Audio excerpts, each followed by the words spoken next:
Have you ever snapped at your spouse and regretted it instantly? You weren't trying to start a fight, you were just tired and overwhelmed, or maybe on edge, and something small tipped you over. Here's what most couples don't realize. Snapping isn't always a personality flaw. Sometimes snapping is actually your nervous system on overload. And if you know how to interrupt that spiral in the first few seconds, and you can do that, you can shift from snapping to softness, which is just our way of explaining being really reactive to being more connected. Really and you can powerful. do it fast, yeah. So stay with us because there's tools at the end that we're going to give you to help change the entire situation from conflict to one that is much more calm, faster for you. If you've ever found yourself thinking, why do we keep having the same argument? Or why does connection feel harder than it used to? You're not alone. Welcome to Marriage, Intimacy and Healing with Andrew and Lara. We're a husband and wife team, blending science-based coaching and clinical nervous system insight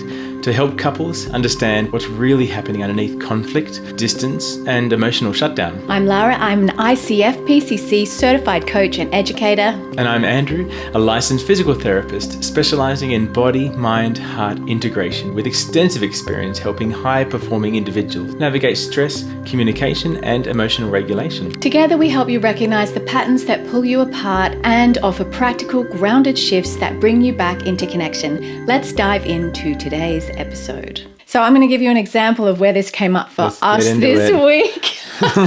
Andrew has traveled a lot the last couple of weeks, and it really, really exhausts me because I'm home and I'm solo parenting. Yes. I get very, very tired. And by the end of it, by the time he comes back, he doesn't come back to a hello 1950s housewife. He comes back to a frazzled shell of a human being, which I'm sure you can all relate to. Friday, I picked the kids up from school and I had to go past Home Depot to get some stuff. My kids just wanted to play. I was like, I need help. I'm on my own. I was in overwhelm and I was depleted and I was snappy. I was snappy mum. Snappy wife, snappy mum. Didn't get the best greeting when you came home. It was, hey, welcome home to this. I was exhausted. So behind the snap, it wasn't really about the dishwasher. It wasn't really about that. It was that I felt overwhelmed and then I felt alone and I felt like I'm stretched past my limit, which is understandable. And I also felt a little bit later on, which I said to Andrew, I feel like you're working hard, but do you see where this is hard for me? Do you see the load on me? Not to take away the load on you, but can you just see my pain? I remember saying that to you at the table this week, which is a great way to communicate because I know I don't want to take away from you. But my body was just in this kind of fight mode. Tell me more. It could have been many different things. So what did you feel? Was in the body behind the snap? For me, what gets in the body behind the snap is that and the body is always keeping score. So the reason we look at that is one, it's Andrew's speciality, but two, what happens is it's telling you information if you learn to listen. I was really tight-chested, and almost like I could, if I let myself get to a point of hyperventilation because I was so uptight, and I just wanted to get home and stop and relax. So I think my back was sore as well. And of course it gets worse when you're away because you can't treat it. Physio at home. So it sounds that the body was in this go mode. Yeah. Not so much a slow, gentle connection mode. Yeah, I was absolutely in go mode and I was not in connection mode at all. And I wanted to be, and I was aware that I was exhausted. And it's funny because when you are in that place of exhaustion, one of the quickest ways out of it is for someone to see it, to see your pain and to be with you for a second in it and feel like you've been heard. And then you can move on. And there's a science to that. Yeah. So what do you think goes on? What's really going on for couples underneath when they're in that reactive brain and that reactive place? How do we remove the shame and increase empathy by becoming aware of our body? I think just checking in and noting it so you can make the shift. You're trying to note things happening in your body because of what it tells you, what you're feeling. So you felt in this fight-flight mode and you felt this tight chest. Yeah. And I'm sure that's sort of linked to some past thing that you felt about feeling alone, Yeah. feeling all alone. Yeah. And I don't overanalyze it at the time. That's not the place to do it, right? Yeah. We just need to notice it, be with it. Notice it is good. And it's really powerful if I'm there at the moment to say, honey, I'm sorry. I see you. And then you just connect about it. So snapping happens for you, and I'm sure you can think of a time, it could have been this morning. Snapping happens when your brain perceives stress faster than it can actually regulate that stress. So the amygdala, which is a part of your brain, fires before the thinking brain can engage. So you just react. And we see this with parenting, we see this with children, and it's learning how do I regulate so I can get out of reactive and into more receptive place. And you react before you realize that you're reacting a lot of the time. I know that feeling. Oh, we all know this feeling. This is the human design, isn't it? Like this is actually the science of the human body. Yeah. But beginning to understand it is where it's changed for us. Yes. Rather than staying in a reactive, horrible place, we've started to go, what's really going on? And that's what we want to encourage you guys to see within your marriage. I'll look at 3 different researchers and what they say. The Gottmans, married couples escalate faster when they're emotionally or physically overloaded. So if you're overloaded in life, which most of us are, especially in the middle years when you've got children and you've just got full-time jobs and you've just got lots going on. And it's not because you don't love each other, it's because you're just overloaded, and so you're already going to be more reactive with each other. Sue Johnson says that snapping is often a protest cry. I'm not okay and I need connection. And that's so interesting because I feel like that afternoon, Friday, where I was snappy with the kids, I wanted them, even though they're young, to see mummy's at her end. Can you see it? And I'm expecting a lot of them. And yes, it's not their responsibility to see it, but I think that learning good communication starts with me saying, hey guys, I want you to know that I'm exhausted and I'm tired and that my reactiveness is not you. I'm just really depleted. And if you just let me, just tell me, yeah, I hear you, Mum, that will mean the world to me. And I said that and they understood it. And then my son helped me carry something out of Home Depot that I couldn't, because I didn't have you there to help me. And then Harvard did a really great stress study that chronic stress shrinks emotional tolerance and increases irritability, which makes common sense, but there's a lot of science to back that. So you get the fight flight response that I've been sharing about. You get the pursuer, the person that's like, let me fix it, or they're coming after you in a fight. And then you get the other person who might be the withdrawer dynamic, or if you have 2 people that are pursuers, then you're probably going to fight even worse. Emotional bandwidth drops when overwhelmed, and small things, little tiny things like, could you put your cup in the dishwasher? Becomes like the biggest threat. You've seen that, right? Like I'll say one thing and it might be the last straw for you, and it's like I get a big reaction and I'm like, oh, Andrew's exhausted. Yeah. Or Andrew's hungry. That's a big one for me, I know. But I don't want you to get this idea like I'm just this nice, placid husband who's just smiley all the time. He's not. In other seasons, or when I'm tipped off, then I could even react to where she's reacting, and then it becomes this lovely back and forth. You know, we're not perfect, but we know how to shift. The skill for me was read the room and to trust myself. I'm doing everything I can. This was a work thing. This was out of my control. You're ramped up, right? You need me to be with you. Yeah. Not fix anything. And I didn't need to defend myself. Yeah, that's it's not a place for that. And what helped was she said at dinner, she was like, I see you've been busy. You've done heaps. I get it. I just need to tell you what I've gone through. And I said, great. Let's just hear where you're at. Because behind every single problem, there is a skill that you can learn to actually help you with that problem. And that's the absolute truth. You're not snapping because you're just a difficult, horrible person, although some people might say, no, you don't know my spouse. Okay, fair point.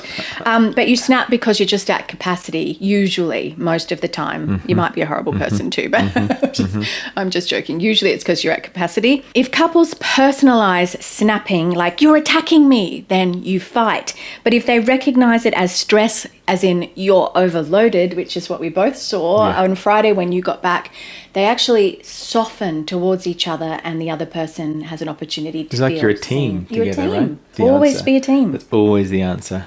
So let's talk about what snapping looks like in the body, because the body is giving you information as you're listening to us. it's giving you information before your words come out of your mouth, before you've worked out what you're feeling, or before you've worked out what's going on. Your body is actually giving you clues. Totally.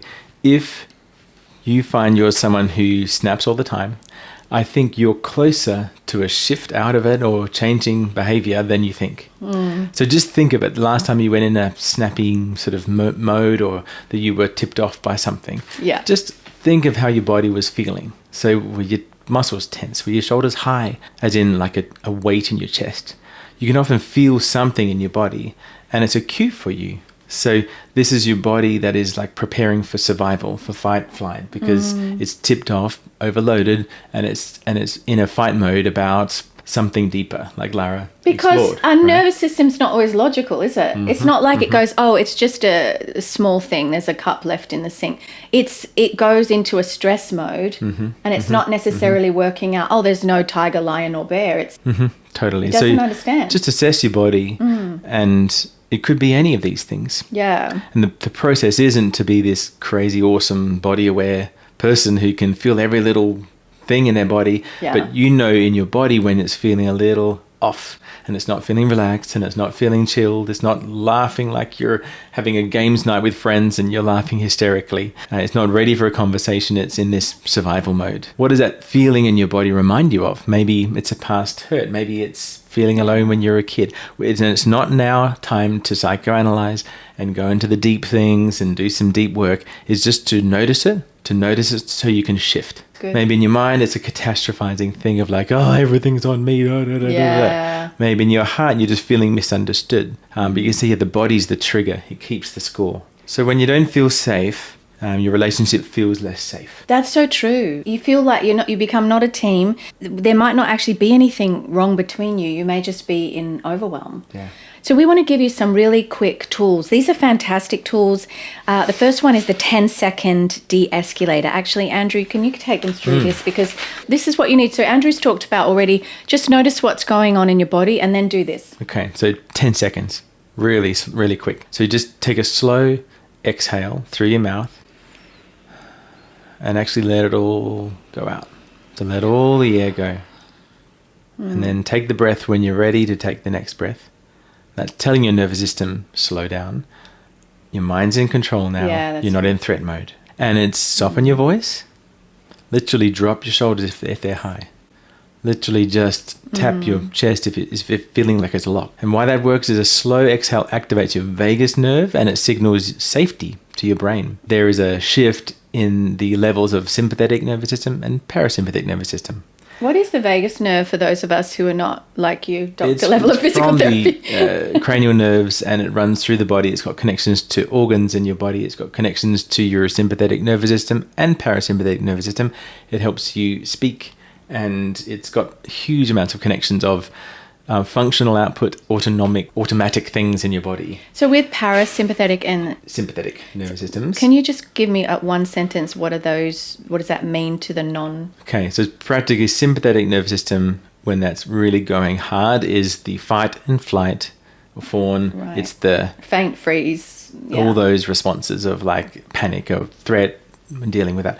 Parasympathetic nervous system is really relaxing, breathing, rest, digest, and so heal. that's right. Sleeping, that sort of thing. Beautiful. Okay, so one slow breath and a softer tone can stop an argument before it even begins. Tool 2, name the need. This is exactly what we're talking about when we say we've taught each other over the years how to do this. This is what I did Friday night. I'm overwhelmed and I'm reacting and I'm grumpy. Can we just reset? Can we just have a minute to reset together? Naming your emotional state reduces that amygdala activation. So amygdala, for those that aren't body people, what would you describe that? It's a part of the brain, right? It's part of the brain. It's deep in the emotional center, and it is really involved in those emotional type reactions. So it reduces simplified the amygdala activation, and UCLA studies, for those of you who are not American, that's a university over here in America, shows that it lowers emotional intensity when you do this by up to 40%. So just saying, I'm overwhelmed and reacting, can we reset, can already reduce that stress level by 40%. Studies have shown, and that's not nothing. That's huge. That's Yeah. huge. difference between someone walking out the door and flipping their lid and it getting worse and escalating and actually starting to repair is really massive. I'd probably say that when we're walking out to work feeling in control, like we've done some regulation, we're probably really just tipped it down 40, 50%. We're not like 100% like dealt with, I'm awesome, I'm in complete control. You've just managed enough. What we've done is we've gone from attack mode to teamwork mode, but we're not teamwork. Fully at the finish line. That's a good way to describe it. Can you take us through another tool, the shared pause, which is a gorgeous tool? Put these into your week, guys, and choose one of them. So just step away. The physical shift in your body the movement really does something in your nervous system to say, okay, I need to shift something here. Do a deep breath, maybe stretch to the ceiling or whatever you find resets your body, and then return literally in 1 minute. If it was me, I would go to the balcony and look outside.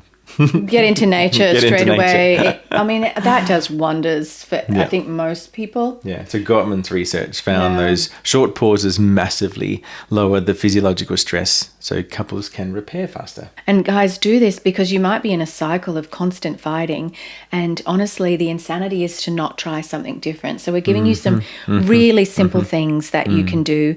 And really the takeaway here is that snapping doesn't always mean that there's something wrong with your marriage. You could just be in a pattern of too much stress and too much overwhelm, and you're snapping at each other and then getting offended at each other and not quite realizing what's really going on underneath. When you actually have that stress being louder than your connection, then it's time to do some of these resets. I really just want to say that for me, I really notice that I get quite breathless and tight in my chest, and just that simple breathing, and just telling Andrew on Friday what I needed was I was able to re-regulate and feel seen. I think sometimes I even tell you what I need because I think we assume our spouse is a mind reader so often, and I'm like, I need you to see me in this right now. I think I actually named it at that level for you, and you probably would have seen that anyway, but I think sometimes you do need to tell the other person, I need this. Yeah. And if you don't know what you need, just say, I don't know what I need. I just know that I feel alone, or I feel overwhelmed, or I feel stressed, and it's not all about you. I just have something that, and maybe have a conversation. Let that start. Here's a reflection for you to take away this week. What's the first physical sign that tells you that you're reaching your edge? Lean into that. What's the physical sign that you can notice about yourself this week that says, I'm coming to my edge? We have a fantastic resource that you can download that is free. It's called the 3-Minute BMH Shift, and it's actually a body, mind, heart shift. It's science-backed. It's at our website, andrewandlara.com. Pop your email in there. It'll be sent to your email straight away, and download it, stick it on your fridge, and do that this week. It will really help you to learn to recalibrate when you're living in this place of heightened stress. And go ahead, share this episode with a friend. Share this with your spouse, someone that you know it could help, and it helps build the audience that we're starting to reach. Subscribe, follow us on the platform you're on. If you're on audio, follow the show. If you're on YouTube with us, then subscribe so that you don't miss out on episodes that come out every week on a Wednesday. And it's a pressure cooker month. It is the time of year where there's a lot of things going on with family. There's a lot of visits. There is a lot of extra things. You might be traveling. So make sure that you take our 3-Minute BMH Shift with you if you need to in your suitcase, and do that every day just to keep yourself calm during the holiday stress and busyness. Particularly when you're driving in the car together, because it'll help you go from snapping to softness a lot easier. And we'll see you next week. See you. Thanks for joining us on today's Marriage, Intimacy and Healing. If this episode supported you, we'd love for you to download our free 3-Minute BMH Marriage Reset at andrewandlara.com. It's the quickest way to shift out of stress and back into connection. And for deeper support and to explore our resources and coaching, you can find everything at andrewandlara.com. Before you go, following the show or sharing this episode with another couple really helps more people find this kind of support. And we're so grateful when you do. We're Andrew and Lara, and we'll see you next week.